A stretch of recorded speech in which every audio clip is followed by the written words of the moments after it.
I want to take a look at the midfield, though. Midfield had a weekend. It was another interesting weekend. The midfield's been showing up this year. Oh, yeah. Like if you're paying attention outside of just the front of the field with you guys dominating everything, like the midfield has been really exciting. You have to think about it. Like last year, was it Stake that finished with no points? They finished like 6. Okay. They barely finished with points. So I'm trying to remember. I could have sworn there was a team that finished with absolutely no points. No, it was Stake for a long time, but then they grabbed a couple points towards the end. Okay, so but even at this rate, like all the midfield and even the bottom teams, like everybody's getting points this year. It's keeping things interesting. Yeah, I mean, look, Alpine this race, Pierre Gasly snagged a P6 finish, which was fantastic points for them, even though they are sitting in P10 at the moment.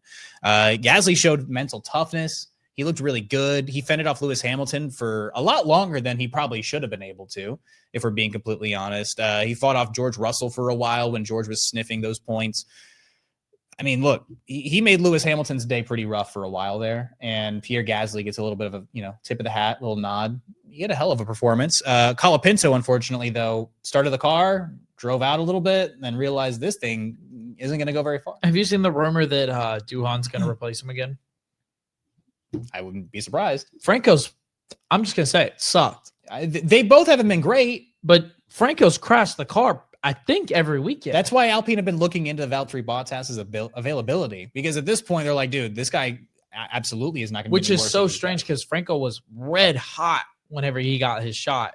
Yeah, originally, and that's why. To rhyme on purpose? Huh? Do you mean to rhyme on purpose there? No, I did not. But he did, because I remember we were like, "No, Franco Colapinto deserves a seat. Franco Colapinto deserves a seat." But again, he also had crashes last year, which I brought up in the conversations around Duhan. I was like, "Look, it's not like Franco is faultless," which I didn't mean to, slant rhyme there either, but. He's not faultless. He wasn't faultless when they decided to sign him. And I don't blame Franco for trying to get that opportunity. He saw the most available seat on the grid and chased it. He looked really good at points last year. Williams looked pretty okay at certain points with him in the car last year. He did a much better job than Logan Sargent, which apparently isn't saying much. Our American hero. Our true American hero. But yeah. He enjoyed 4th of July. Franco Colapinto, another damage weekend, crashed the car in qualifying. It sucks.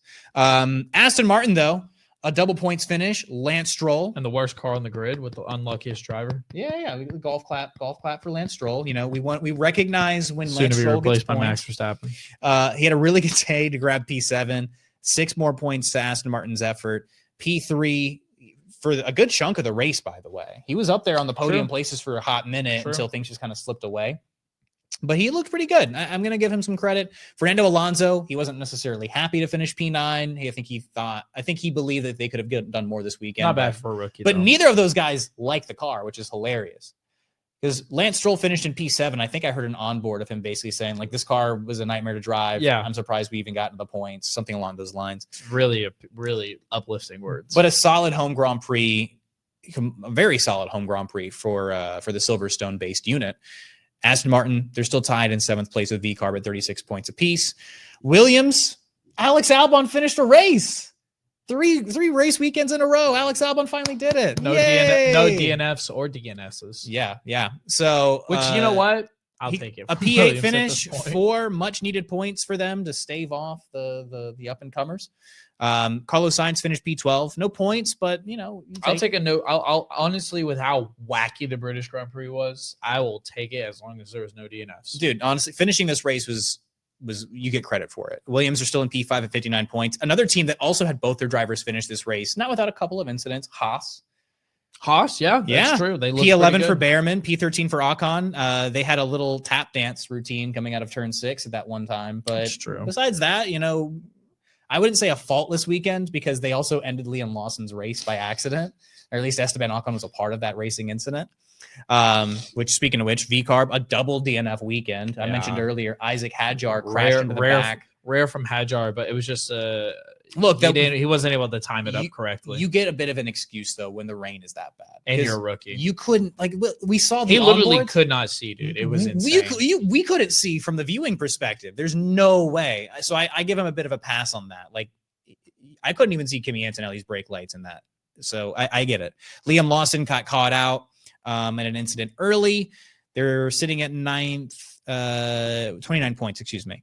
So yeah, VCarb, they're not in a terrible spot, just a rough weekend. So tough one. They'll be able to bounce back though. I expect that. And Yeah. I expect that. I would expect that. Lauren bounce Meckies back, is- especially for Hajar. yeah, well, Lauren Meckies has left behind a really good unit. Like that's a good racing team. And again, Alan Permain, he's going to be able to pick up those pieces. Probably going to be a couple little changes. Everybody likes to lead a little bit differently, but at the end of the day, he's inheriting a pretty good squad to finish out these rides. Yeah, for sure. Yeah. For sure.